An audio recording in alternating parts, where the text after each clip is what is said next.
Eu que agradeço o convite. Boa noite a todos, então. Obrigado por estarem aqui nessa noite chuvosa, né? Não estava nem um pouco convidativo, não é verdade? Então, não se entusiasmem muito, Emanuel ali é só o genérico, nem 2 M's tem, né? Tá? Então não adianta vir com tanta expectativa. Muito bem. Eu vou convidar vocês para fazer uma viagem, junto comigo agora, nessa experiência. Mas não se preocupem, que é quase morte. Viu? Até porque eu não... ainda bem que é quase, porque eu não trouxe o desfibrilador. Tá bom? Então vamos lá. Pelo menos eu vou quase morrer hidratado aqui. 2 copos. Então vamos lá. Primeira coisa assim, que nós vamos falar. O que define morte do ponto de vista biológico, então? Você está falando em morte e em desencarnação. São 2 coisas que ocorrem simultaneamente, mas uma diz respeito ao destino do espírito e a outra diz destino ao corpo biológico, né?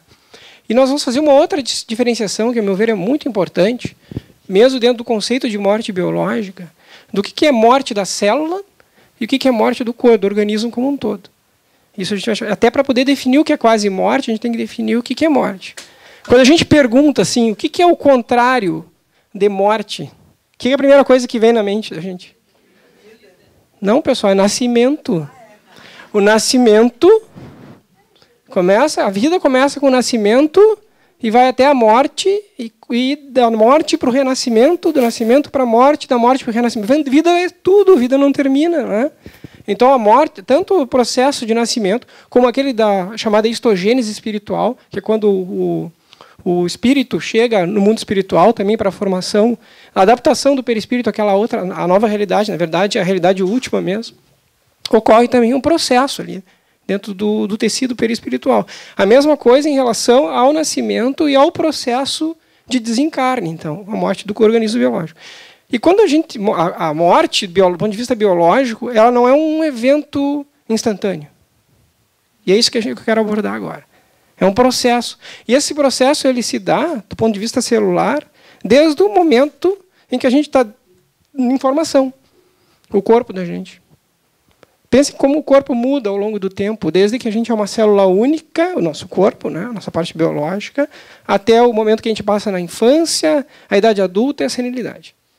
Então, vem comigo para essa viagem aí. Então, vamos começar. A primeira coisa, assim, ó, que eu quero... Isso é muito interessante quando eu falo para um público não espírita, né? Para nós isso é mais ponto pacífico. Mas dentro da academia, vocês sabem que ainda, na academia de ciências, na universidade, ainda existe... ainda estão muito ligadas ao cientificismo materialista, né? Que é matéria de ideologia, né? De se acreditar que a ciência só pode ser materialista, o que é um equívoco do ponto de vista filosófico, né? Porque isso é baseado num pressuposto metafísico. Mas eu não vou ter tempo para abordar esse assunto nesse momento. Mas, de qualquer maneira, assim, ó, o Einstein já dizia que o senso comum é uma coleção de preconceitos adquiridos até a idade dos 18 anos. A gente fica com um monte de... Então, isso é que a gente tem que desmanchar na academia. Então, vamos lá. Vamos começar definindo primeiro o que é morte, para conseguir passar para o que é a experiência de quase morte, que é o quase morrer. E, a partir dessas 2 questões, a gente pode discutir assim, por que se considera, predominantemente ainda, nos centros acadêmicos, como a morte como uma secreção, como se fosse uma secreção do cérebro. Existe evidência a respeito disso? Não. Isso tudo, como eu disse, faz parte desse conjunto de preconceitos que se adquire dentro da universidade. Mas não tem nenhuma evidência disso, muito antes, pelo contrário, como a gente vai ver agora. E a experiência de quase morte é uma janela interessante para demonstrar que a mente e o cérebro são coisas que são independentes, mas interdependentes. Pelo menos na nossa condição de encarnados. Para um espírito desencarnado se manifestar nesse mundo, há necessidade de um cérebro? Sim. Senão não precisava médium, pessoal. Se manifestar espontaneamente. É sempre necessário o fluido do médium, que é uma característica biológica. Então, o cérebro, para a manifestação da mente no nosso mundo físico, há necessidade, sim, de um cérebro físico. Tá? Que é o cérebro médium. Mesmo que a pessoa se desconheça médium, ela tem que estar presente para fornecer os fluidos necessários a isso. E a mediunidade é uma característica biológica. Ela independe do caráter, da moral, nada. Claro que quando a gente consegue associar as duas coisas, porque ela é inata. Tem pessoas que são médiums e nunca ouviram falar em espiritismo, porque é uma condição biológica, certo? Muito bem. Então, a experiência de quase morte, ela pode servir, sim, como modelo para o estudo dessas relações mente-cérebro, num modelo chamado modelo não reducionista. O que é esse reducionismo que eu me refiro ali? O reducionismo é a tentativa de explicar a realidade última a partir da redução a uma substância única e comum, que seria a matéria. Esse é o chamado reducionismo materialista. É uma forma de monismo, né? Existe uma maneira de encarar a realidade, que é a maneira dualista, dualismo de substância, que diz que existe um elemento mental, que é irredutível, e o elemento material, que também é irredutível. E ainda um modelo monista, que é totalmente idealista, que diz que tudo é mente, no final das contas. O que nós vamos abordar aqui? Como que a mente não deve ser reduzida a simplesmente como se fosse uma secreção do cérebro. Então, assim, só para ter uma ideia, eu coloquei alguns números ali aproximados. Desde o momento que a gente está nascendo, como eu falei antes, a gente está produzindo células estão nascendo e células estão morrendo. Se você pegar uma pessoa de 95 anos agora, a pele dela é nova ou é velha? Bem novinha, pessoal. A matriz está estragada, mas pelo tempo, né? Porque a gente tem uma programação que é justamente para viver a encarnação, mas a gente está sempre trocando. Aquilo não existe desde aquele momento. Aquela pele é totalmente reposta. Só que como a gente tem uma programação que é espaço-temporal, que é determinada por quem? Pelo perispírito. O corpo morfogenético é que determina isso desde a polaridade do embriãozinho. O que vai determinar que ali vai ser o dedão ou vai ser a orelha? Senão vai ser uma misturança, né? É justamente o molde perispiritual. Muito bem. Esse molde espiritual ele tem uma programação de vida que a gente pode, dependendo da nossa conduta, do nosso comportamento, abreviar. Né? Se a gente abusa da matéria, se a gente abusa dos prazeres, do sentido, a gente pode abreviar essa programação que é a programação perispiritual. Mas aquilo vai sempre sendo substituído. Todos os dias morrem muitas células no nosso corpo e nascem outras tantas. Mesmo quando a gente está na senilidade, na idade bem avançada, essas células continuam nascendo e morrendo. Então, assim, durante a vida morrem cerca de 500 mil células por segundo. Por dia, quase 50 bilhões. O mesmo indivíduo ele tem uma profunda metamorfose. Então, o corpo do idoso ele não lembra em nada o corpo de um adulto, de uma criança ou de um recém-nascido que já foi. É só a gente pegar, que quando tem aquelas formaturas que pedem, leva uma fotinho de criança, a pessoa às vezes vem com uma foto de recém-nascido, mas não dá para saber que... Claro que não dá, né? Porque o corpo do recém-nascido não lembra em nada o corpo que já foi, mas é a mesma pessoa que está ali. Porque ela foi se modificando tanto. O que determina que é a mesma pessoa? O espírito, né? Não é o corpo, porque o corpo se transformou, ele sofreu uma metamorfose profunda ao longo da vida, pela experiência que a gente tem que passar. E o corpo ele troca várias vezes ao longo da vida, troca continuamente a cada dia, a cada minuto, a cada segundo. Então, a todo momento, a gente está nascendo e morrendo. Nesse processo de nascimento e morte e renascimento. Isso é uma constante, até que se esgotam as capacidades do organismo e a gente entra num processo irreversível de morte biológica. Mas vejam só que interessante. Mesmo depois do desencarne, ainda existe vida biológica no corpo. Como assim? Se eu pegar, por exemplo, e exumar um cadáver, eu vou observar o crescimento dos cabelos e das unhas, o crescimento dos fâneros. O que denota isso? Atividade biológica. Existe ainda a vitalidade ali, a vida, que essa vida não é determinada pelo espírito, mas pelo quê? Pelo fluido vital, que faz parte do fluido cósmico universal. Né? Uma característica do fluido não é o perispírito, é aquilo, só que aquelas células ali só vão produzindo fâneros, né? Então unhas, cabelos, etc. Se eu pegar células que foram doadas por pessoas, por exemplo, para um banco de células, como acontece em pesquisa em câncer, por exemplo. A gente tem hoje células chamadas células HeLa, que foram doadas por uma senhora chamada Henrietta Lacks, nos Estados Unidos, se não me engano, na década de 40, e estão vivas até hoje. Ela morreu naquela época.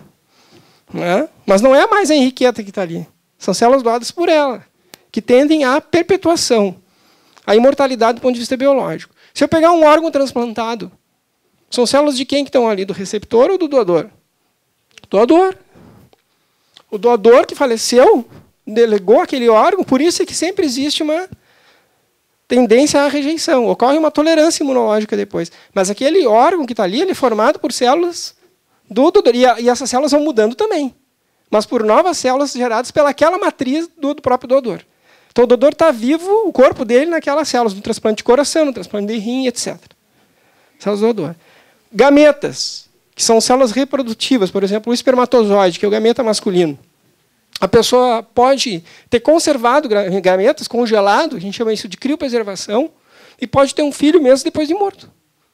Se esse espermatozoide fecundar, por exemplo, o paciente descobriu que tinha uma pessoa descobriu que tinha uma doença terminal, não tinha filho, nem da jovem, conservou esses espermatozoides.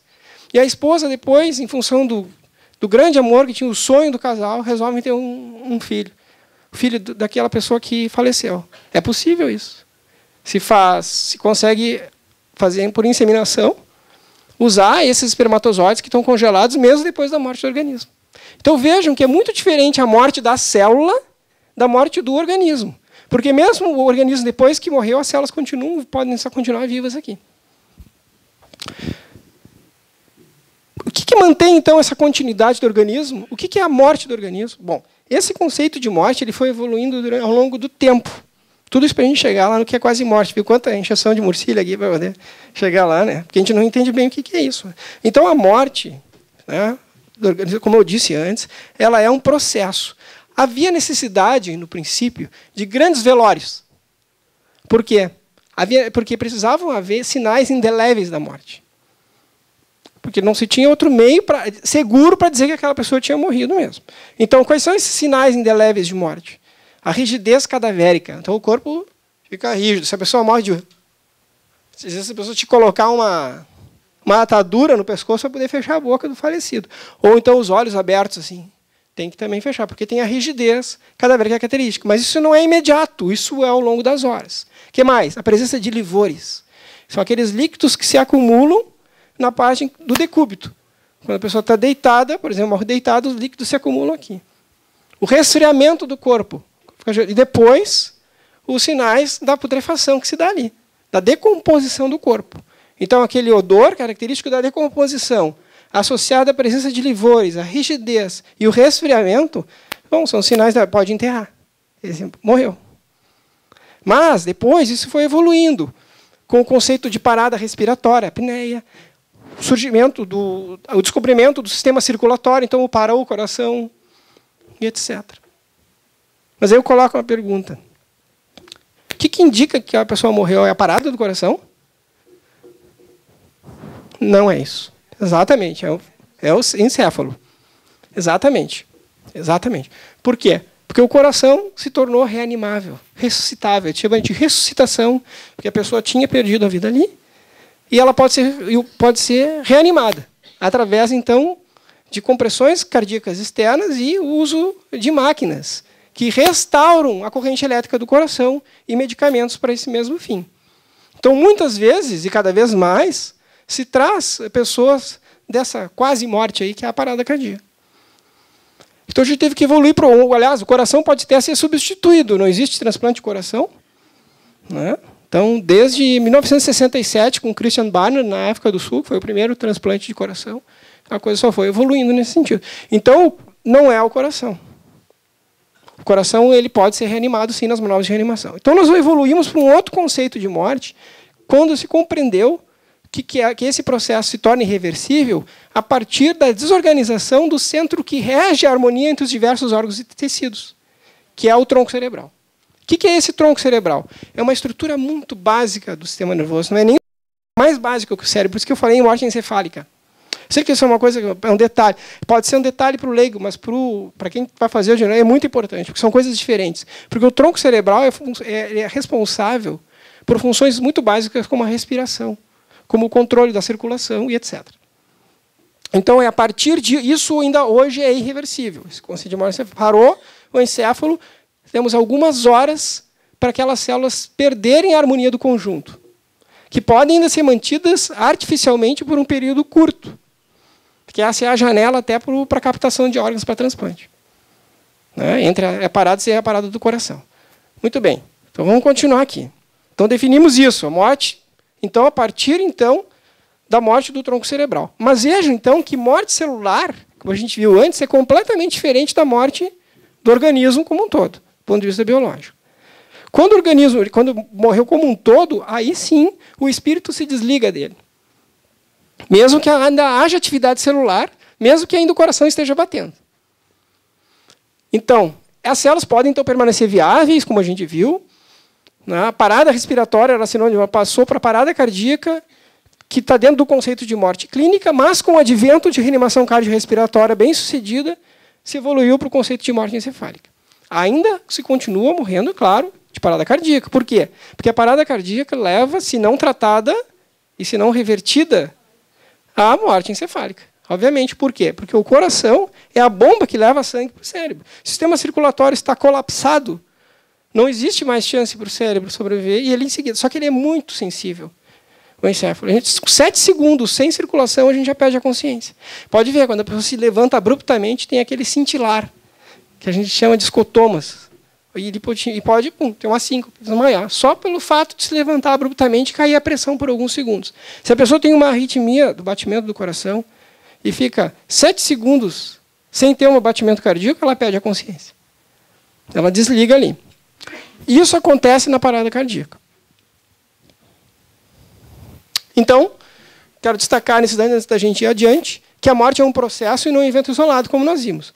Começa a partir da desorganização de múltiplos sistemas e assim vai indo. Que na morte clínica há interrupção temporária da circulação sanguínea cerebral. Certo? Que a morte clínica depende da parada cardíaca. Então, os sistemas ficam temporariamente desligados ou fora da área de cobertura, o cérebro lá. Então, com a ausência... E a parada cardiorrespiratória, o PCR, que para o organismo ele significa o quê, então? Morte. Para a nossa programação biológica, parou o coração, parou de sangue para o cérebro, deu. Acabou. Só que aí, artificialmente, através então do advento dessas descobertas científicas, aí se reanima, bom, aí volta sangue para o cérebro, ele volta, opa, eu não morri ainda. Mas nessa janela é que ocorre a experiência de quase morte. Entre a morte clínica e antes da morte encefálica. Então, o indivíduo parou o coração e ele quase morreu. Na maior parte das vezes tem que haver parada cardíaca para isso, mas não necessariamente. Já vi que as chamadas experiências do medo da morte, por exemplo, a queda de uma grande altura, já pode acontecer. A pessoa, por exemplo, está escalando uma montanha, e aí perdeu o controle e a morte parece inexorável. Ela pode ter uma experiência semelhante, ainda que não tenha parado o coração ainda. Tá? Então, na morte encefálica, o sistema integrador, por excelência, deixa de funcionar, não havendo mais, então, essa orquestração entre os diversos sistemas orgânicos. Aí é que ocorre a separação da consciência, ou do espírito. Então, agora nós vamos definir o objeto dessa nossa conversa hoje. O que é a experiência de quase-morte, provavelmente? Olha só, a definição. Essa definição está numa revista médica bem importante, chamada Lancet, em 2001, a partir da publicação do maior estudo já feito sobre o assunto. Se acredita que a experiência de quase-morte, embora seja algo extraordinário, ou seja, nem todas as pessoas têm, ela ainda assim é bastante comum, considerando o número de pessoas que são reanimadas. Se acredita, então, que 25 milhões de pessoas já tiveram essa experiência. Não é pouquinho, né? Claro que se a gente for ver assim, ó, são 12% das pessoas que têm uma parada que conseguem reanimação. A gente sabe que a chance de se ter uma ressuscitação bem-sucedida se dá quando a parada é intra-hospitalar. Porque, por exemplo, se alguém tem uma parada aqui, deixa eu até na madeira, se não tem um desfibrilador, dificilmente a gente consegue salvar, porque tu vai ficar comprando, tem que esperar chegar o SAMU, etc. Então, e tu não consegue manter, muitas vezes, a circulação adequada, a oxigenação adequada do tecido. Tem uma grande chance de não ter êxito.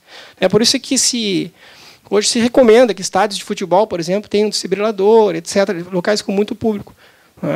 Para se poder. Mas não adianta ter o desfibrilador, não tem ninguém treinado, né, para saber usar. Né? Não vai dar choque ali, é doidado nas pessoas sem saber o que. Eu só tropecei e está tomando choque lá no peito. Tem que saber que precisa mesmo daquilo. Muito bem. Então vamos definir a EQM. A EQM, então, a experiência de quase morte. Olha só, é uma extraordinária experiência consciente que ocorre em situações de séria ameaça à vida ou mesmo durante a morte clínica.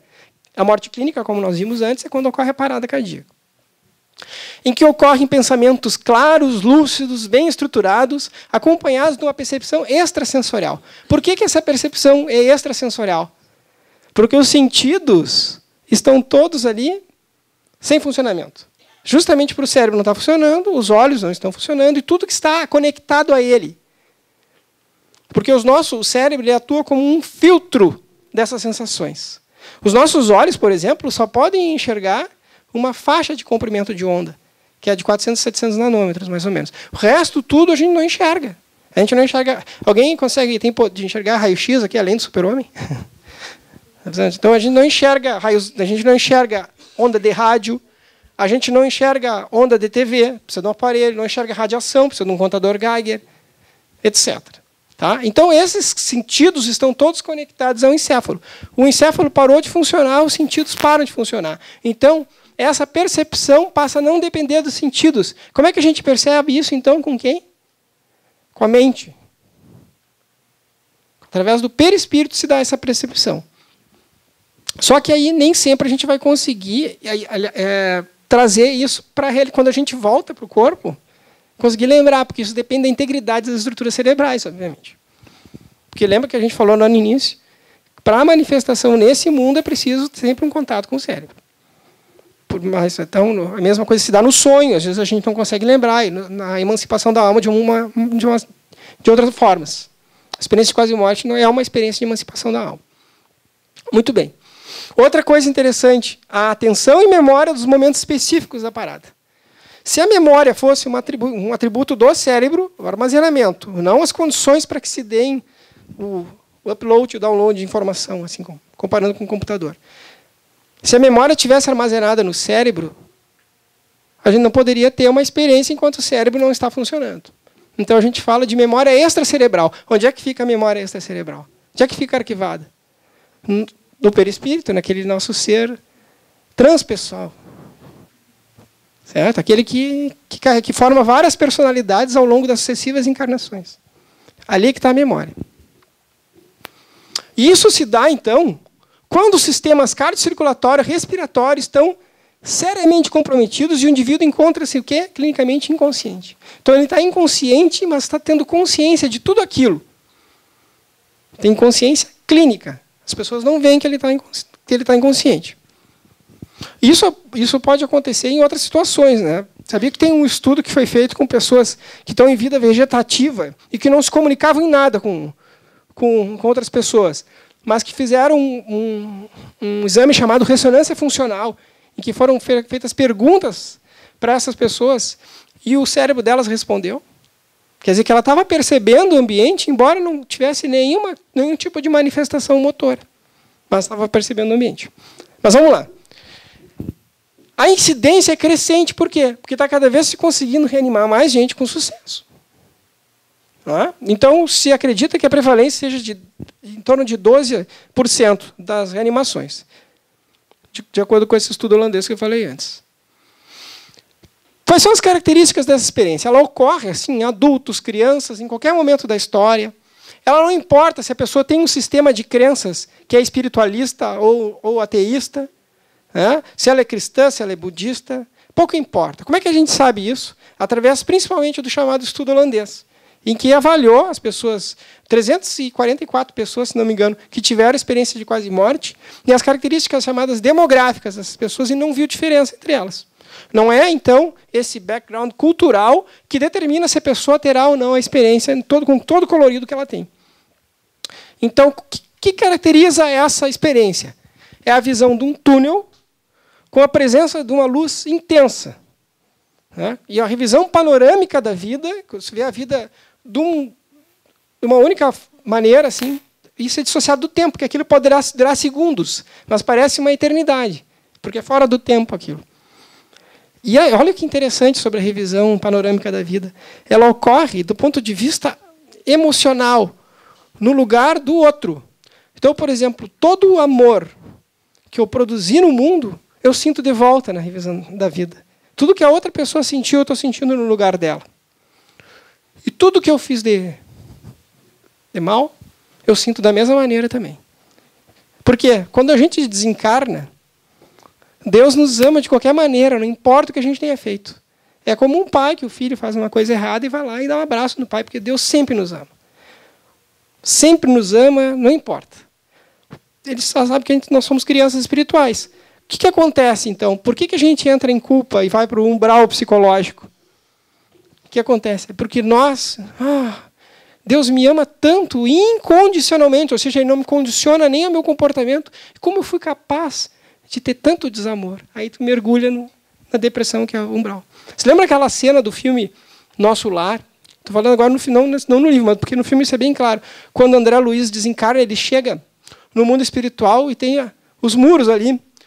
Então a primeira sensação é que beleza. E em seguida, ele cai no umbral, porque daí ele se dá conta que apesar de todo o amor que estava esperando ele, que tinha alguns desajustes com a própria consciência que ele tinha que fazer. Né? Então essa revisão panorâmica da vida não é uma coisa espírita que eu estou dizendo para vocês, mas olha como são conceitos que se fecham exatamente. Né? A pessoa tem uma revisão da vida.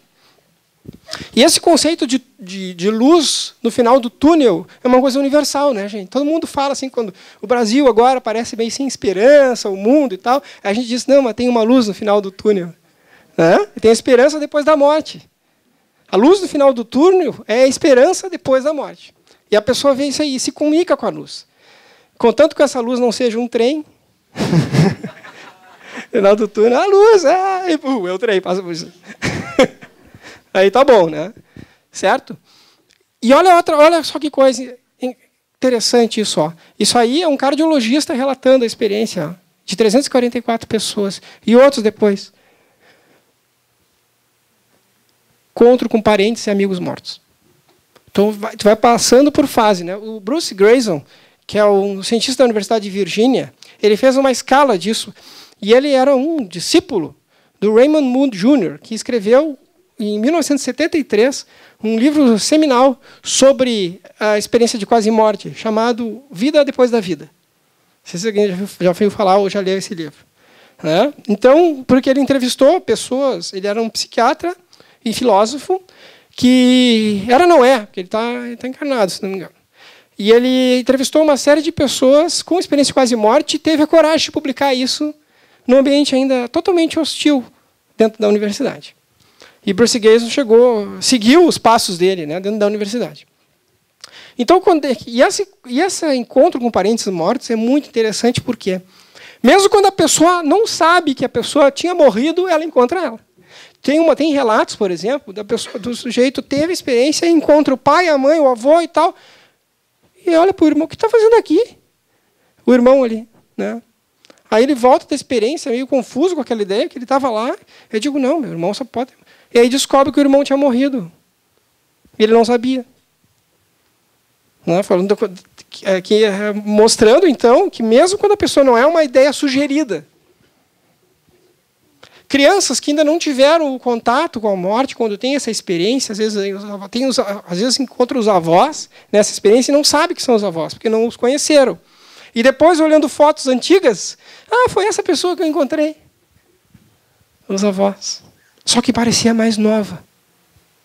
Parecia com uma saúde melhor do que aqui. E isso por quê? Porque é o nosso corpo espiritual que não tem a idade do corpo físico, não tem a saúde do corpo físico. Se a pessoa está bem, aquele corpo espiritual está muito bem também. Até mesmo acontece com animaizinhos de estimação, que às vezes a criança pode ter recém-desencarnado, como é muito pouco tempo que ficam na erreticidade, é pouco tempo, mas às vezes isso acontece também, embora seja mais incomum. A maior parte das vezes, essas experiências são extremamente prazerosas. E aí poderia se perguntar assim, isso não poderia induzir até o suicídio, né?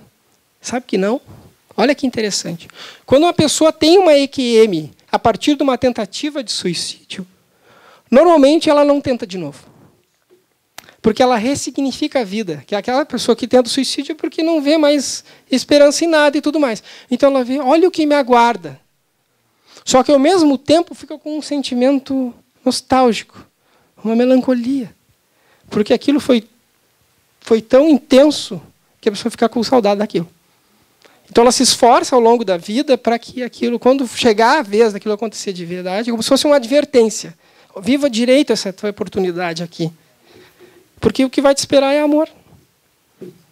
Então procura não mergulhar em culpa, em ressentimento. Vive bem o presente. Que sempre o que nos espera é amor. Vamos lá. Então, o Bruce Grayson, aquele sujeito que eu falei antes, ele compilou uma escala que foi evoluindo ao longo do tempo. Então, assim, que tem vários elementos que se repetem. Não importa se essa experiência se dá na China, na Nova Zelândia, no Brasil.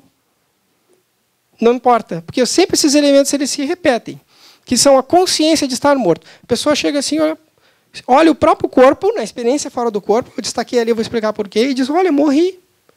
Mas não dói. Né? Tá tudo bem. O que dói é se ela volta para o corpo, aí que normalmente ela descreve a dor. Está toda quebrada ali, com choque, fratura de costela, tudo, e não dói nada. Sente bem, se sente livre. Né? Porque a dor é do corpo só. A dor não é do espírito. A dor do espírito ela é o quê? Ela é moral.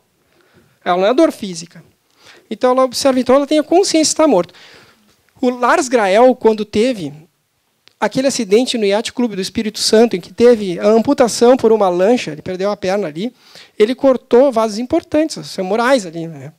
Então ele foi prontamente, ele só foi ressuscitado porque tinha no Yacht Clube tinha lá os paramédicos, tudo, ambulância, médico, tudo que resgataram imediatamente, fizeram um torniquete, manobra de reanimação, e ele saiu do corpo.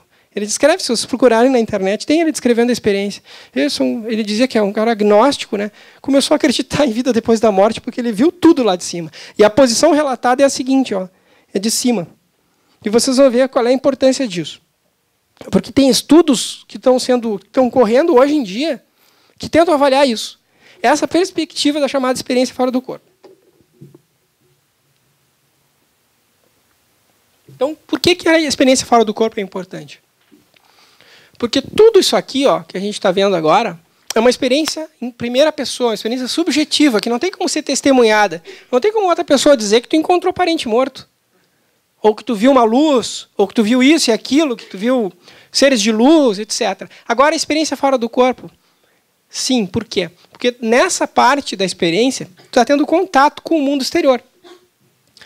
E tu pode ter testemunhas daquilo que aconteceu. Por exemplo, existe o caso das dentaduras que foi publicado no Lancet. Alguém já ouviu falar nesse caso aí? O caso das dentaduras é o seguinte, está na revista médica, importante, talvez uma das mais importantes, se não a mais importante revista médica do mundo. Um homem com 48 anos, se não me engano, teve um infarto do coração e chegou desacordado, inconsciente, na emergência, levado por familiares. Lá ele recebeu um tubo na garganta, na traqueia, e manobras de reanimação que estavam executadas, começaram a ser executadas e desfibrilaram ele. Conseguiram reverter a parada e o transportaram para a UTI. Quando chegou mais ou menos uma semana, ele teve alta. Voltando para o quarto, uma enfermeira foi se apresentar para ele. Disse assim, eu sou a fulana de tal. Não, senhora, não precisa se apresentar, eu já a conheço, a senhora que me atendeu quando eu cheguei ao hospital. E ela disse, o senhor... Não, mas não pode, o senhor chegou inconsciente aqui. Não, mas eu lhe vi de cima. De cima? Sim, fora do corpo. E, aliás, a senhora retirou as minhas dentaduras para que colocasse aquele tubo e colocou na segunda gaveta do carrinho de parada, onde está o desfibrilador. E ela lembrou daquilo, foi lá na gaveta, estava as dentaduras do homem lá. E assim ela descreveu outras coisas.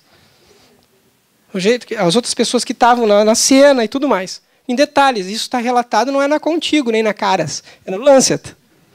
Tá? Então, tem documentos do hospital mostrando isso. Então, esse tipo de experiência, chamada experiência fora do corpo, fez com que, a partir disso, fossem gerados diversos estudos, levando a... tem alguma coisa aí. Sempre a universidade ela acabava olhando meio torto para a experiência de quase morte. Simplesmente porque ela não cabia no modelo explicativo que se tem dentro do materialismo. Mas alguma coisa tem aí. Uma vez, quando o Van Lommel, o cardiologista esse que fez esse estudo, apresentou isso num congresso cheio, imagina um congresso internacional de cardiologia. Um monte de gente orgulhosa e arrogante também, né? No meio daquilo. Olhando assim. E aí, ele mostra, fala isso aí, se levanta um cardiologista assim. Você é um charlatão.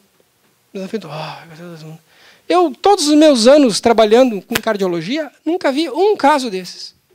Aquele silêncio. De repente se levanta do outro lado. Eu sou o seu paciente, o outro cardiologista, e tive uma experiência dessas. Mas você seria a última pessoa que eu relataria, porque você não tem ouvidos para ouvir. Foi aquela coisa assim, né? Claro, pessoal, se o médico chega lá e diz, não, para com essas fantasias. O cara se sente inibido, ele já está fragilizado, porque teve a experiência. Como é que ele vai relatar uma coisa assim? É mesmo, né? Só falta eu dizer que eu vi unicórnios. Né? Então, fadas cintilantes e tal. Então, eu vou ficar quietinho, porque ele vai querer me internar. Então, não relata. Ele só vai relatar para aquele que tiver condições de ouvir. E o Van Lommel tinha isso. Embora ele tivesse, quando a gente lê o livro dele, que chama Consciência Após a Vida, que baseado nesses estudos que ele fez, é muito interessante a transformação que acontece na cabeça dele, porque ele era um sujeito materialista, agnóstico, ou ateísta até, e ele vai se transformando à medida que ele vai ouvindo esses relatos. É muito interessante. Até é muito bom que pessoas que não estejam comprometidas, por exemplo, um espírita, está cheio de viés, né? Ele vai tentar achar ali. Até é bom que esses estudos sejam feitos por pessoas que não têm comprometimento ideológico prévio. Então, assim, além disso, emoções positivas, sensação de paz e amor incondicional, experiência fora do corpo, um deslocamento através desse túnel, que pode durar bastante tempo, porque isso independe do tempo que está acontecendo a reanimação. Não é experiência temporal terrena, né? A comunicação com a luz, observação de cores, uma paisagem celestial ou pastoril, que é o que se relata na maior parte das vezes. O que é isso? Isso é um lugar, quando a experiência avança, normalmente com campos verdes, cheios de flores, o céu azul, um lugar belíssimo. Diz que quando o Steve Jobs, fundador da Apple, desencarnou, olhou aquele verde daquele campo e disse, estou no Windows. Lembra que tinha um protetor de tela? Caí no sistema operacional errado. Tá, desculpa, é piadinha. Então, só para não acordar o pessoal que estava dormindo. Então, assim, eles descrevem essa paisagem chamada paisagem celestial ou paisagem pastoril. Tem pessoa que fica angustiada quando eu fico caminhando assim, acha que eu vou cair do palco. Eu tenho essa mania, né? Tem que ficar cuidando. Conto com os parentes mortos, conforme eu falei. E a revisão panorâmica da vida. Isso aqui, o que traz muito significado. Quando tu revisa a vida, tu revisa assim... o que eu fiz, né? E aí fica querendo voltar. A experiência está boa. Tá bom aqui, esse lugar. Mas, se eu puder voltar, eu vou arrumar algumas coisinhas. Né? Então, é isso que acontece. E a presença de uma fronteira, não necessariamente física. O que é essa fronteira? Uma fronteira psicológica, mental. Que essa fronteira é o seguinte, se eu cruzar, porque normalmente tem lá algum ser luminoso que vai dizer, daqui tu não pode passar. Se tu passar, tu não volta. Aí você começa a refletir naquilo e tal, porque foi dada uma chance de voltar. Sabe que isso é muito bacana? O Platão, em mais ou menos 450 a.C., escreveu um livro chamado A República. E lá ele relata, entre outras coisas, a história de que era um guerreiro. Ele morreu em campo de batalha. E ele foi dado como morto mesmo. Né? Só que ele não tinha morrido. Ele tinha tido uma EQM e numa época que não tinha reanimação, né? Porque ele realmente voltou depois de uma experiência quase fatal. Isso pode acontecer em hemorragia profusa, assim, a pessoa sangrar muito. E aí, então, ele voltou. E o que ele relatou? Ele sentiu aquilo como uma missão. Eu vou relatar o que acontece no outro lado. Então, ele disse que me foi permitido, na linguagem simbólica dele, não mergulhar no rio do esquecimento. E ele via também pessoas mergulhando no rim, o urologista aqui, eu só falo rim o dia todo, né? Aí, então, ele mergulhou no rio do esquecimento e aí pegavam e nascia um corpo infantil. Tudo isso ele relatava, a reencarnação ali, né? E ele então precisou, ele pôde pular do rio do aquecimento para voltar, porque ele tinha como missão lembrar que ele está na República, do Platão. 450 a.C. Muito antes, então, de 1857, advento do Livro dos Espíritos, né, pessoal? Ele não tinha lido Kardec ainda, né? Você sabia disso? Tá? Então, assim, ó, então tem essa presença. E ele retornou e relatou isso que o Platão relata no livro. Olha só como é um negócio ancestral. Hieronymus Bosch, a ascensão ao império. Ascensão ao império parece coisa do Darth Vader, né? Então, ali, ó, a presença de um túnel com uma luz visível no fundo, as pessoas caminhando e sendo recolhidas por seres de luz, aqui, ó, representados por anjos. Porque tem que ter representação simbólica disso, que a pessoa não consegue traduzir em palavras aquilo que aconteceu, então ela usa símbolos. Tanto que, dependendo do substrato cultural da pessoa, ela pode relatar aqueles seres de luz de maneira diferente. Certo? Mas, de qualquer maneira, olha só a data disso. Entre 1450 e 1516. É aqui mesmo o controle. Então, se acredita que desde de povos tão antigos como humanoides, ainda não humanos, provavelmente, do gênero Homo ainda, que é o Homo de Neandertal, né? Homo neanderthalensis, né? Com escrituras rupestres que apareciam naquela época, já entre homens mesmo, Homo sapiens mesmo, que, se acredita, tenham convivido. Existem escrituras que sugerem EQMs. Em povos indígenas das Américas, no Egito Antigo, o Egito, quem lê aqui quem leu o Caminho da Luz aqui do Emmanuel, né, sabe como os egípcios tinham aquela saudade de capela, né? Então eles ficavam retratando a morte de diversas maneiras, aquela ligação com a morte, e relatam a experiência de quase morte. Os gregos, como eu falei antes, na República. Entre os celtas, muito interessante, entre o povo celta, que era um povo que acreditava na reencarnação, que tinha uma ligação muito forte com a natureza. Povos orientais, ou seja, com um background religioso muito diferente do nosso, né? As religiões orientais, por exemplo, também relatam a experiência. Em povos isolados, como na Nova Zelândia, lá na Oceania. E, na atualidade, como foi o renascimento a partir dos estudos de Raymond Moody Jr., Bruce Grayson e, assim, muitos outros cientistas hoje. E de várias especialidades. Eu citei alguns aqui para dizer, ó, esse aqui é psiquiatra, filósofo, esse aqui é neuropsiquiatra, esse é pneumologista, doutor em biologia molecular, cardiologista, esse é oncologista, neurocientista, cardio, psicóloga, filósofo, anestesista. Né? O que um urologista está falando disso às vezes, né? As pessoas dizem assim, quando eu falo isso em encontros médicos, né? Então eu digo só Freud explica isso. Então, vamos lá. Então, aqui, ó, um dos casos eu relatei já, que é o caso das dentaduras aqui. Mas eu acho interessante citar, pelo menos, esse outro caso aqui. Ó. Isso, se vocês procurarem na internet, vocês encontram um documentário chamado O Dia que Eu Morri. Você não chegou a ver? Interessante, né? Então, assim, ó, foi um documentário feito pela BBC. Só que meio que sumiram com esse documentário aí. Não está no site da BBC, mas é da BBC. Foi feito por eles lá. Você acredita porque assim, a BBC é uma rede britânica e dentro da Grã-Bretanha, embora seja um país até confessional, não é um país laico, né? Como o Brasil, por exemplo, que é laico, lá eles são anglicanos, né? Eles separam muito assim ciência pelo secularismo de coisas, qualquer coisa que possa lembrar a religião, eles chamam de teorias de franja, ou fringe theories. Então, eu acredito que fizeram eles dar um jeito no documentário. Mas, como nada some da internet, se vocês procurarem direitinho, vocês vão encontrar e tem lá o documentário. Passou no Discovery Channel, na ocasião. Foi produzido pela BBC e passou lá. Mas tem também escrito isso na literatura, porque o Michael Sabel, o cardiologista, ele relatou na literatura médica o caso de Pamela Reynolds. O Robert Spetzler, esse é um neurocirurgião muito conceituado nos Estados Unidos, porque ele se atreveu a fazer uma coisa que ninguém fazia naquela época, que era tirar a pessoa da cova mesmo. Como é que ele fazia isso, né? Ele, literalmente, casos complexos que não teriam solução, como o surgimento de aneurismas. Todo mundo já ouviu falar em aneurisma cerebral, né? Pois ele tratava esses aneurismas cerebrais, essa verdadeira bomba relógio, de locais extremamente delicados, como no caso dessa paciente que tinha um desses naquela estrutura vital que eu falei para vocês, que era o tronco cerebral.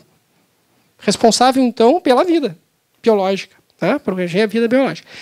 E o que ele tinha que fazer para operar lá? Olha só que loucura que ele fazia. Ele tinha que instalar a circulação extracorpórea na pessoa, avisava antes, ó, você pode morrer da operação. E a pessoa arriscava fazer isso porque ia morrer de qualquer maneira, em qualquer momento. Então, o que ele fazia? Instalava uma circulação, uma máquina, coração-pulmão. No momento que chegava para ir operar ali o aneurisma mesmo, que é uma dilatação de um vaso sanguíneo, de uma artéria, ele tinha que cortar, desligar o coração e o pulmão. Como é que ele fazia isso? Parava o coração e resfriava o corpo. A nossa temperatura interna é 37 graus. Ele baixava a 18. Porque com a chamada hipotermia, diminui o nosso consumo de energia e os nossos órgãos ficam viáveis mais tempo. Certo? Então, tudo que é assim que a gente pega uma termolar lá, coloca um órgão e pode transplantar. Até 24 horas depois, o rim, por exemplo. Tem órgãos que são mais suscetíveis. Mas ele tinha, claro, pouquíssimo tempo para fazer isso, em torno de 20 minutos, antes que ocorressem lesões cerebrais irreversíveis. Então, ele parava, tinha que estar tudo certinho, era uma equipe enorme para fazer isso. Então, a circulação extracorpórea parava o coração, parava a máquina coração-pulmão, a pessoa resfriava a 18 graus, e aí o que ele fazia? Media a atividade do córtex cerebral com encefalograma e a atividade do tronco cerebral com um aparelho chamado potencial auditivo evocado, que faz um ruído enorme ali. Bom, com isso ele viu, desligou o cérebro, desligou o tronco cerebral, desligou o coração, desligou o pulmão, a pessoa está geladinha e não corre sangue nas veias. Ela está o quê? Está morta. Está resfriada, sem circulação, sem respiração e sem funcionamento cerebral detectável. E com essa pessoa assim, ele ia lá e operava o aneurisma. Aí depois ele ligava a máquina. E torcia para que ela religasse e tudo voltasse ao normal. Bom, o que aconteceu no caso da Pamela e outros casos também, mas o dela é o mais emblemático. Quando ela estava inconsciente, sem funcionamento cerebral, ou seja, mesmo que estruturas mais básicas como o tronco, ela teve a experiência consciente do período e viu tudo de fora e lembrou de tudo, detalhes da cirurgia que se deram naquele momento. Ela viu, inclusive, coisas que não podem ser frutos da imaginação. Ela viu alguém tocando piano na sala. Como uma sala de cirurgia? Podia estar achando, não, porque ele fazia cirurgia de epilepsia de lobo temporal e tinha um pianinho que estava coberto na hora da cirurgia. E alguém, numa hora ali, tocou uma música ali, que é a sala que ele usava para cirurgia de epilepsia. Então, e ela descreveu qual era a composição que ele estava tocando. Ela era cantora, a Pamela. Então ela sabia, aquilo chamou muita atenção porque ela é cantora, aquilo tocou ela. Ele descreveu como é que era o aparelho para abrir o cérebro, o diálogo entre os cirurgiões, entre a equipe que estava dissecando, o que deu um problema no aparelho, ela descreveu, e várias coisas que tem registro em prontuário. E eles ficaram assim, apavorados. Né? Não pode ser, isso é impossível. É impossível. Claro, dentro do modelo que o cérebro produz a mente, isso é impossível mesmo. Outro caso interessante é o do neurocirurgião da Harvard, que é um cara também bem assim, materialista também, que teve uma meningite muito grave por um coliforme fecal, uma Escherichia coli, que a gente chama. E ele escreveu um livro que chama Prova do Céu. Porque ele teve uma EQM muito interessante, sem experiência fora do corpo. Isso deu um livro e ele sentiu na missão, como ele voltou daquilo, de contar no meio científico que ele tinha passado. E mesmo ele tendo enfrentado muito preconceito, né? Porque imagina um neurocirurgião de Harvard, o centro da ciência materialista do mundo, assim, né? Ter que não, mas isso foi muito intenso, eu tenho que relatar isso. Muito bem. Tem muitos casos, né, pessoal? Mas eu quero mostrar, porque senão vai ter tempo de ver tudo. É um caso da infância. Isso é muito marcado, muito interessante. Olha só, o caso de um menino de 3 anos que ainda nem tem noção direito de morte e vida. Como é que ele explicava a experiência que ele teve? Fazendo desenhos. E eles relatam exatamente o que os adultos relatam. Mas sem ter essa ideia pré-concebida de que ia morrer, de maneira muito natural. Ele dizia, quando eu morri, assim espontaneamente, e relatava o caso.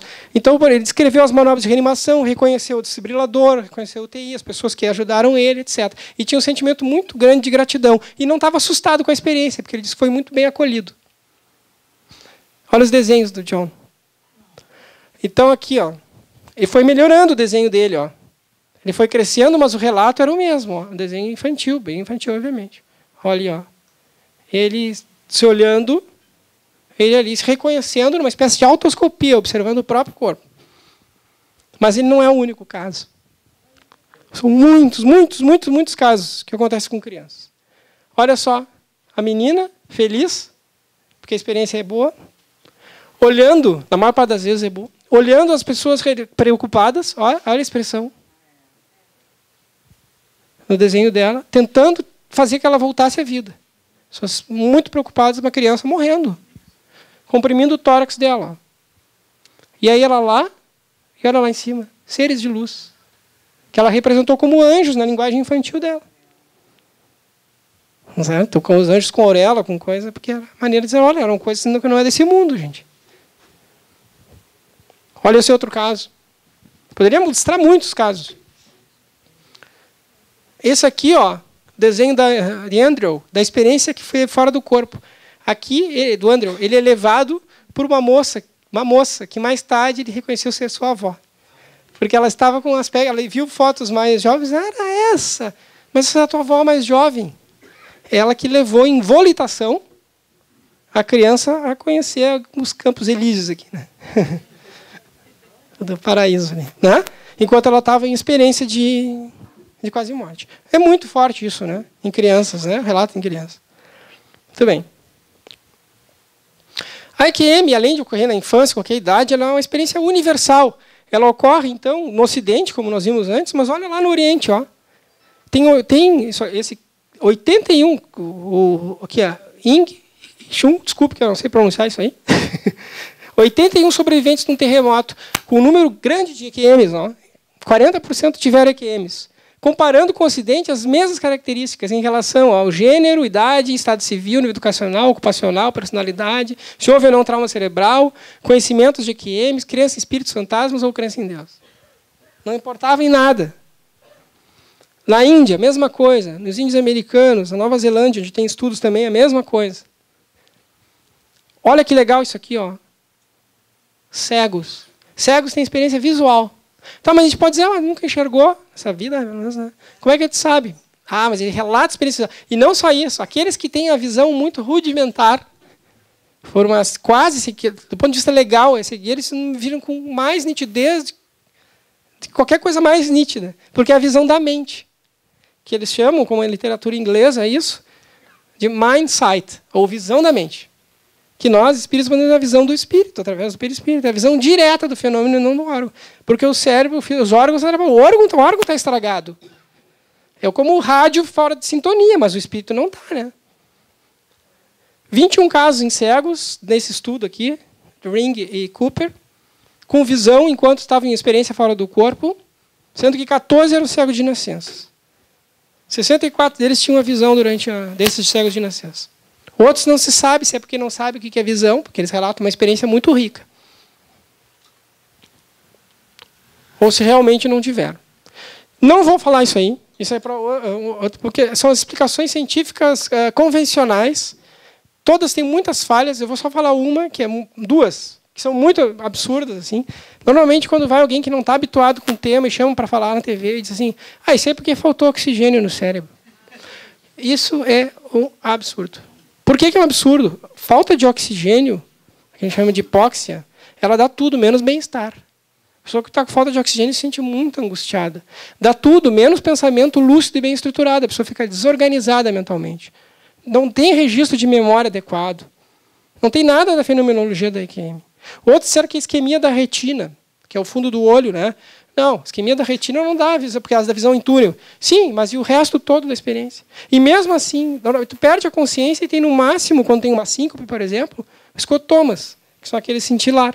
Mas não a visão de túnel com a luz. Tem uma hipótese psicológica, então, que é mais ridícula ainda. Que diz assim, não, isso aí é que a pessoa está passando lá no túnel. E aí tem uma luz lá no fundo. Isso aí é o canal do parto, é a vagina. Está nascendo, está a lembrança. Você está passando lá e tem o foco do cirurgião lá no fundo. Hello, e a cesariana? Muitas pessoas que nasceram de cesariana ali, que tiveram experiência de quase morte, e outra explicação é estapafúrdio, né? Que seria uma lembrança do canal do parto. Quando não se tem uma explicação dentro do modelo, acaba assim, começando a se inventar coisas. Assim, né? Muito bem. Os próximos slides são sobre isso, mas eu vou só pular isso. Outra coisa, isso aqui eu vou falar, ó, intrusões do sonho. A pessoa está sonhando. Não, mas acontece o seguinte, ó, o eletroencefalograma da fase do sono paradoxal, o sono REM, que é aquele do movimento ocular rápido. A pessoa está sonhando, os olhinhos ficam assim, ó, né? Movimento. Tem um relaxamento profundo e uma intensa atividade cerebral. Tensa atividade cerebral. Não tem atividade cerebral, porque quando tu fazem letras, as pessoas não têm. A linha é uma linha só. Tá? Então não pode ser isso aí. E assim sucessivamente. As evidências contrárias às interpretações mecanicistas vêm principalmente do estudo estudo holandês, que é esse aqui, ó, que está publicado no Lancet. Que é um estudo com 344 pacientes. Também não vou entrar em detalhes, mas foi um estudo muito bem feito. Tanto que eles conseguiram publicar numa revista que normalmente não aceitaria esse tipo de estudo se ele não fosse o melhor, mais do que o impossível. Porque as pessoas que estavam julgando o trabalho olharam com muita desconfiança. Mas publicaram, porque era um estudo muito, muito, muito bem delineado, muito bem feito.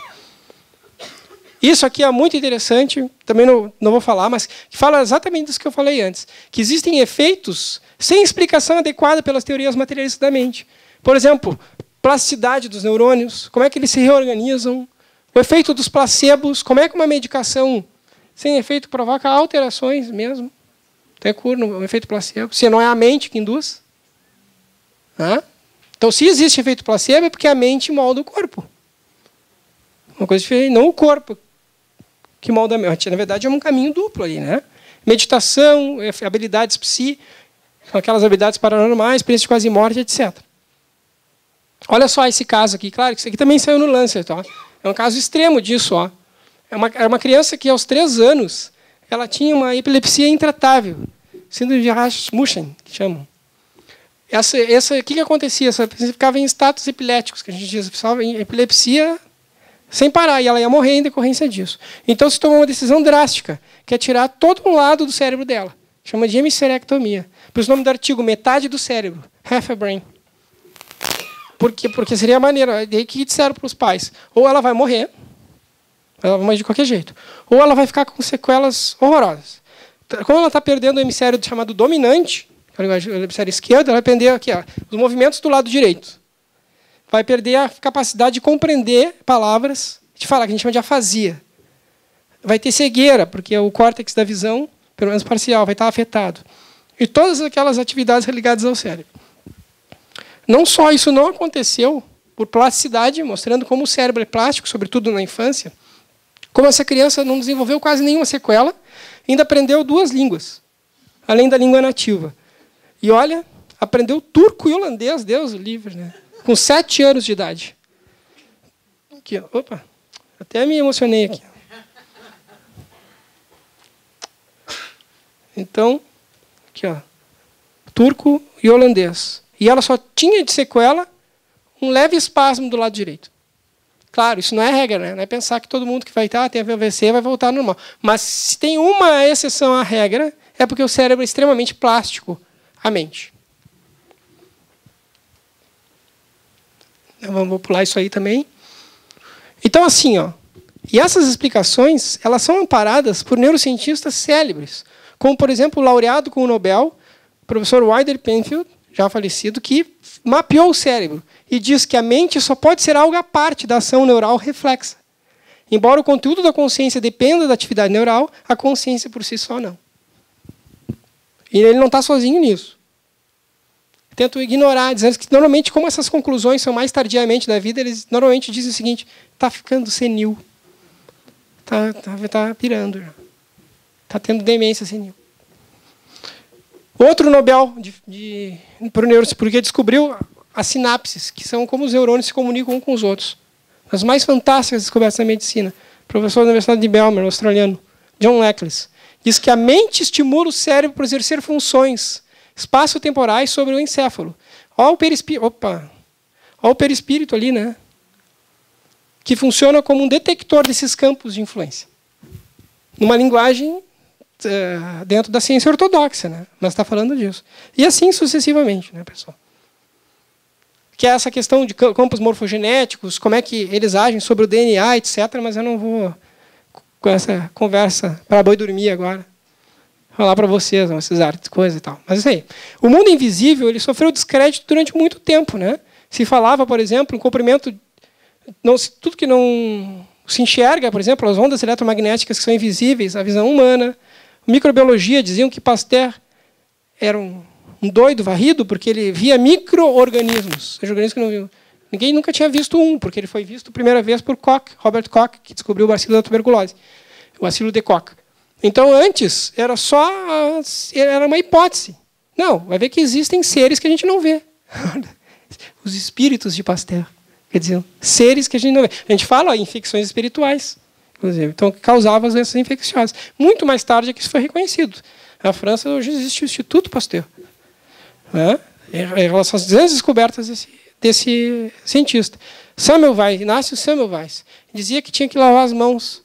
Porque ele observou, foi um dos primeiros a fazer um estudo assim, de caso de observação, que aqueles partos que eram realizados por parteiras naquela época, as mulheres morriam menos de febre puerperal do que aquelas que eram submetidas a partos por médicos.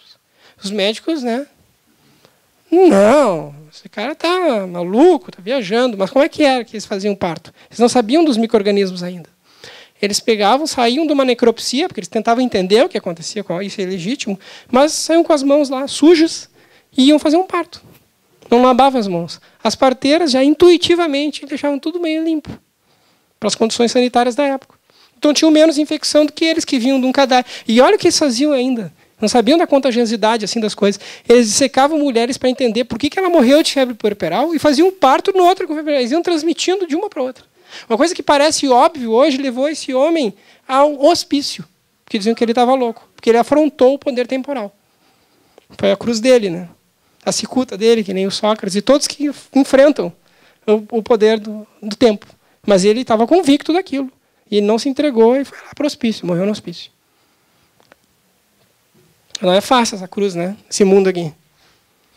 Física de partículas, aí, então tudo bem. Porque isso tudo depende desses conceitos, então, de materialismo científico, ou cientificismo materialista, que atribuem à ciência um caráter exclusivamente materialista. Então, o materialismo científico é isso aí, é a matéria de fé, pessoal, também. Ele não é menos científico que espiritual, entendeu? É que a pessoa acredita, tudo bem acreditar nisso. O problema é não reconhecer isso, que o cientificismo é uma carência ideológica.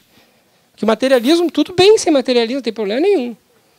Só pode ser, mas reconhecer que isso não é verdade científica. Isso é uma tese para explicar a realidade última. Tá bem? Porque isso não é demonstrável. O Karl Popper, que é um filósofo da ciência muito importante, divisor de águas nesse sentido, ele falou em materialismo promissório. O que é isso? Quando se dizia assim, ó, na época do Popper, que trabalhava com o Joe Eccles e aqueles cientistas que eu mencionei, ele dizia assim, ó, o cérebro, ele produz a mente, ponto. Mas como, né? Por mágica e tal? Não. Daqui a pouquinho vão demonstrar isso. Só que isso daqui a pouquinho tem 300 anos já. Então, aquela história de robôs produzirem a mente e tal, isso aí, tudo pode até acontecer na visão deles, e que garante que não, né? De certa maneira. Mas isso é só uma promessa, é uma nota promissória, porque falava isso. Que não foi paga e não está sendo paga até hoje. Esse aqui é o materialismo promissório. E usam outros tipos de argumento que tem pouco valor também. Argumento ad hominem, por exemplo, que atacam a figura para que não conseguem enfrentar a ideia, né? Então criticam a pessoa. E existem outros estudos fabulosos sobre o assunto, eu citei alguns autores, e quero destacar, em especial, o chamado Projeto da Consciência Humana, que tem um estudo chamado AWARE, que quer dizer consciência em inglês. Por quê? Porque AWARE é um acrônimo para awareness, ou seja, consciência, durante a parada cardíaca. Eles usaram para definir isso. Porque eles criaram um estudo, o Sam Parner, que é o pesquisador principal nisso, em que colocaram imagens, voltavam para o teto, para demonstrar, naquele sentido que as pessoas diziam que viam a imagem do teto, né, viam o corpo do teto, com imagens que mudam, que tem um cronômetro, que ninguém tem acesso àquilo, e não consegue ver aquilo. Para ver se aquelas pessoas colocaram nas UTIs. Por quê? Nas UTIs é onde tem a maior chance de ter parada cardíaca, claro, estão muito graves ali, né? E que tem mais chance também de voltar, em tese. Porque eles estão dentro da UTI, né? Se não voltar ali, né? Não é ali no parcão que vai voltar, né? Então, quer dizer que eles fizeram um estudo em várias UTIs. Só que assim, ó, muita gente que vai para a UTI não sobrevive à parada, porque já está tão enfermo. Então precisa de muita UTI, muita gente. E outras, mesmo daqueles que têm parada, tem os que são reanimáveis ou não. E daqueles que reanimam, só 12 em 100 é que lembram que tem EQM. Então precisa de muita gente. Então eles fizeram um estudo chamado um estudo multicêntrico, internacional. Que é isso aqui que eu vou mostrar. Ó. Tá, antes da gente voltar, eu vou mostrar há pouco. Mas tem outros interessantes, ó, que compararam o relato com a pena Sartori ali, de EQM com quem não teve. E pediu para as pessoas relatarem as manobras de reanimação e outras coisas médicas. As pessoas que tiveram EQM não erraram uma vírgula do que elas estavam vendo, de acordo com o que estava escrito em prontuário e tudo mais. As pessoas que inventaram a descrição erraram tudo, ou quase tudo.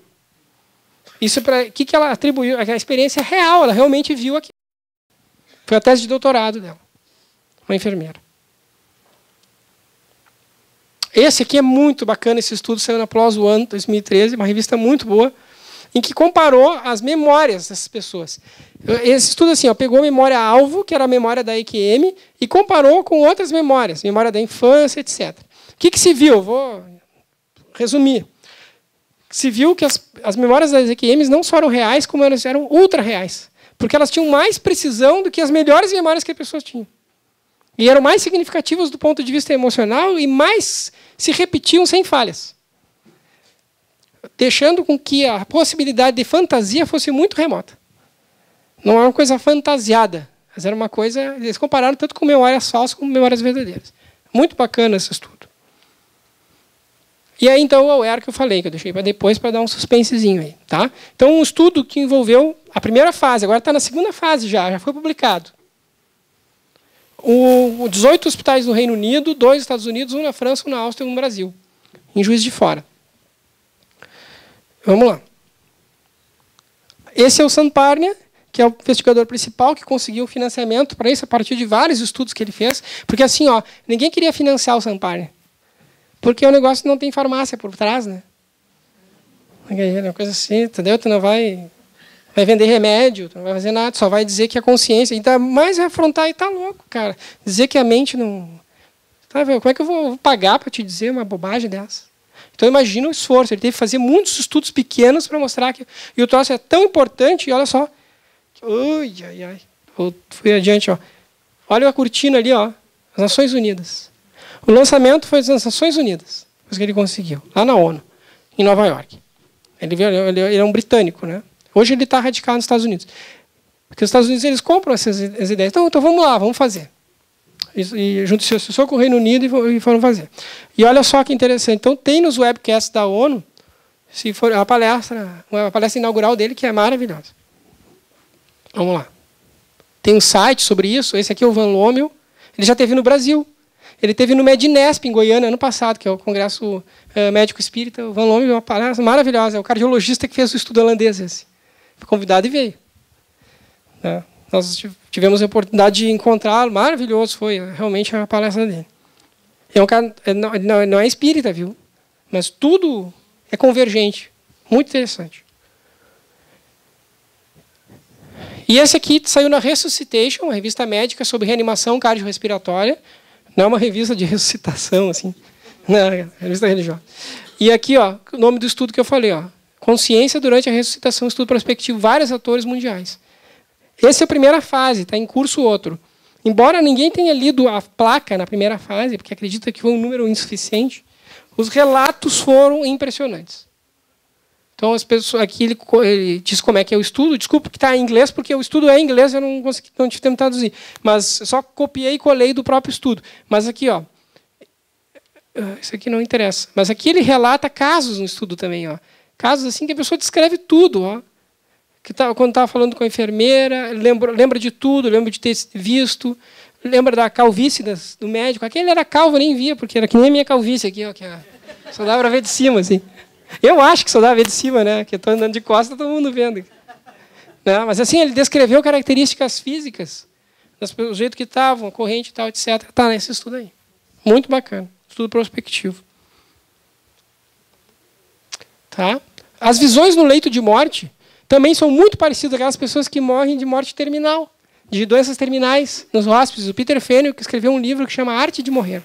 Muito legal. Escrito com pessoas que vivem em hóspices. Na Inglaterra é um jeito que pessoas que têm doenças terminais de receberem cuidados paliativos e têm acesso à família. Eles precisam de toda assistência, de nutrição, de tudo mais, mas não estão trancados numa UTI. Então ele estudou várias pessoas.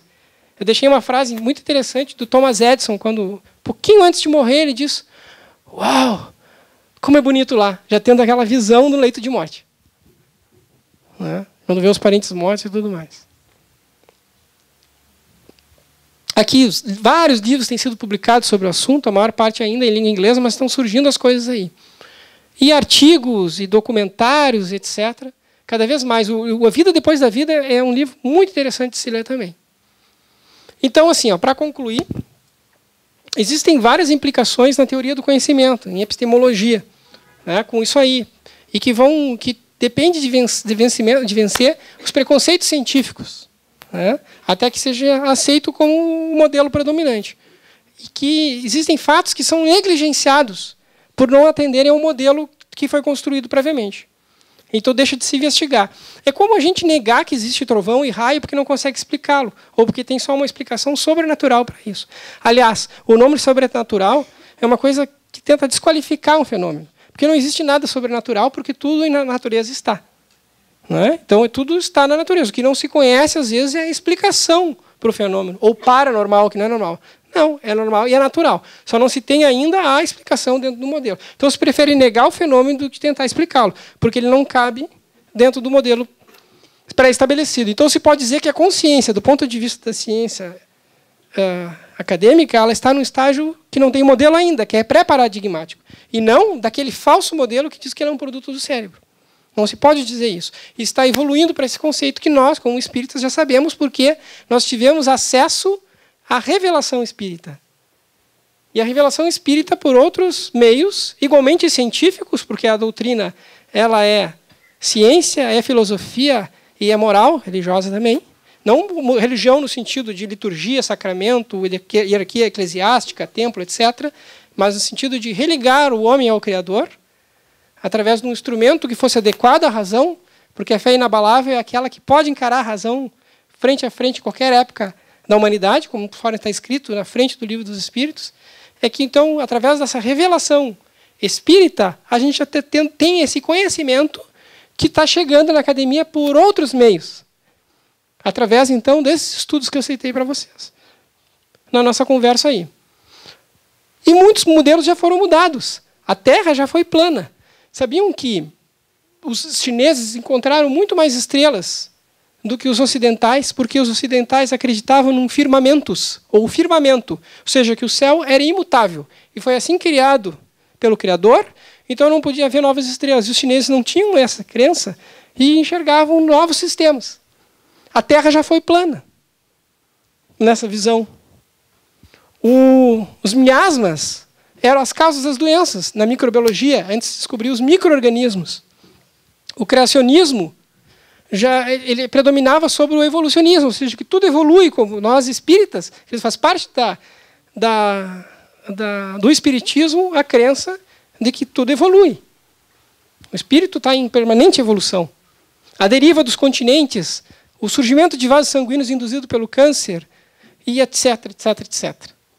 Então, nós estamos nesse caminho em relação à relação entre o cérebro e a mente, e a demonstração da existência da mente como algo independente da criação do cérebro, né? Como algo independente do cérebro propriamente dito.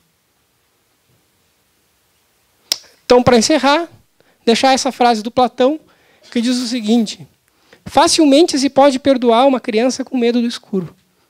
A real tragédia da vida é quando um homem tem medo da luz, né? Que é medo do conhecimento, porque ela afronta uma série de preconceitos que a gente tem.